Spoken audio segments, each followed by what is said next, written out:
If you're a Netflix fanatic, or perhaps even if you don't have your own Netflix account, but you are currently living in this era, then you must have heard about the globally popular Squid Game series. It's gotten pretty popular lately, and people are going crazy over this series. Even the CEO, Ted Sarandos, himself of the leading streaming giant, stated that Squid Games might become the online platform's most streamed show yet. So, what is this Squid Game series all about? And why has it been so widely popular lately?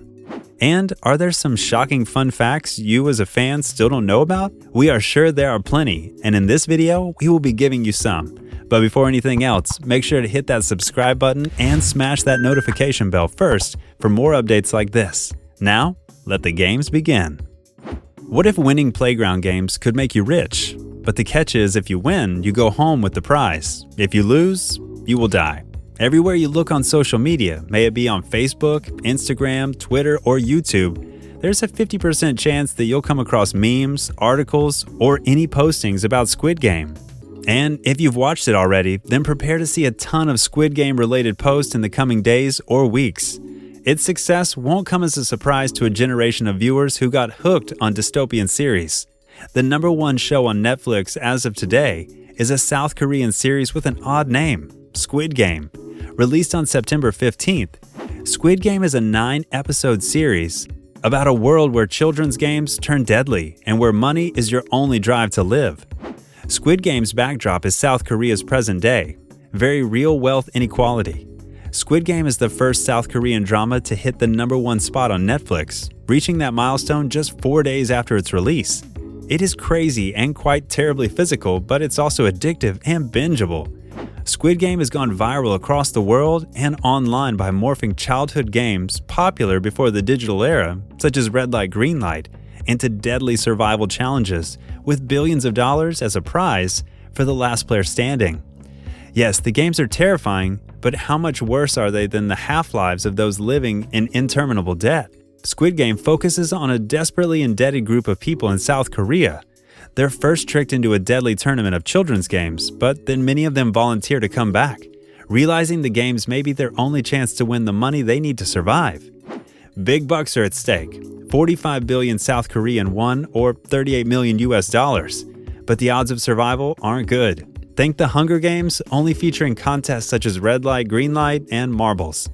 Out of the 456 players who joined, only one survived.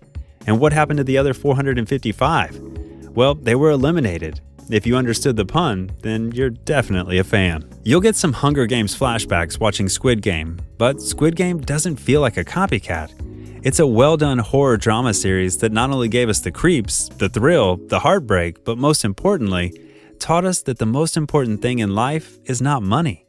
Rich backstories are developed, not just for the desperate contestants, but for those running the game. Most importantly, Squid Game taps into a cultural obsession with game shows.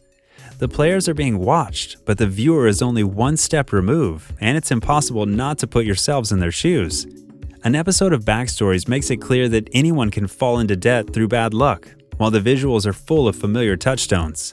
There are maze-like corridors, tinkling soundtracks, and oversized slides like the world's worst children's party.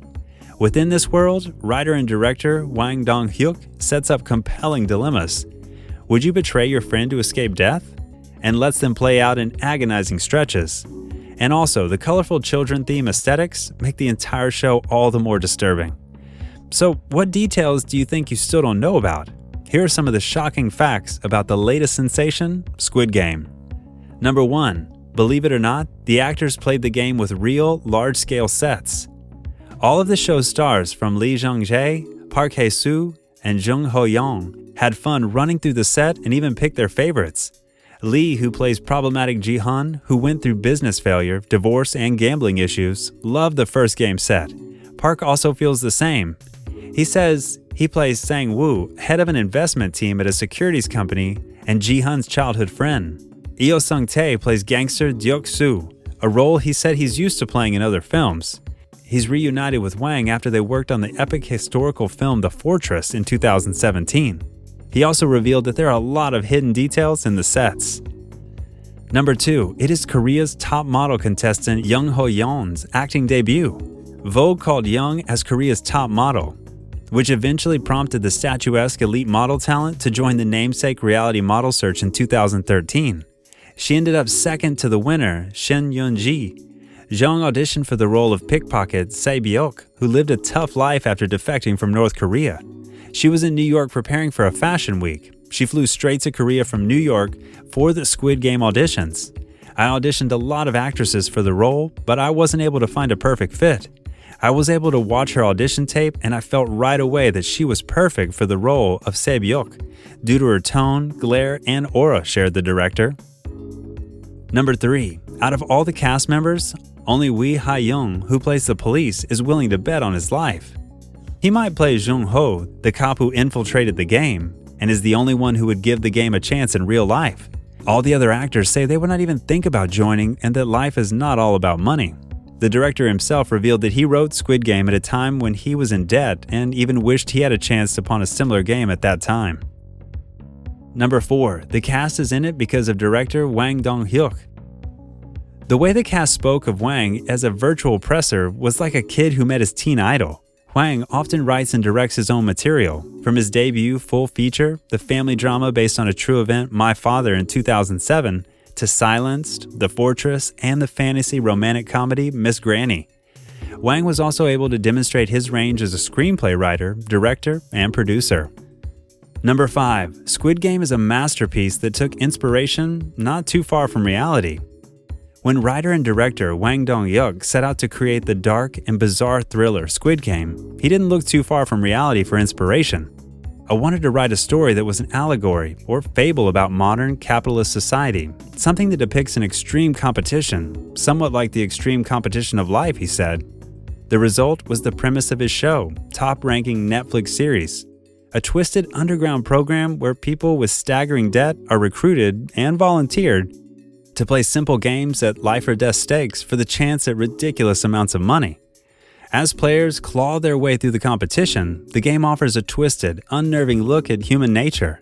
The lengths people will go for money when they are that desperate, whether goodness and compassion can arise from such chaos, and whether life, even when it's boiled down to schoolyard games, is ever really fair. Number 6. Squid Game Season 2 is in the works, and Netflix might shell out hundreds of millions for succeeding South Korean original shows. Following the success of the 9-part series, Season 2 of Squid Game is in the works. Hwang Dong-hyuk doesn't have well-developed plans for Squid Game 2, he told Variety. It's quite tiring just thinking about it. But if I were to do it, I would certainly not do it alone, he added. I'd consider using a writer's room and would want multiple experienced directors. Netflix has said it plans to invest $500 million on original movies and TV shows this year in South Korea, one of Asia's fastest-growing markets. Are you satisfied with what you heard? Are you excited for Season 2? Let us know in the comments below. If you enjoyed this video, make sure to hit that like and subscribe button and smash that notification bell for more videos like this. Stay tuned.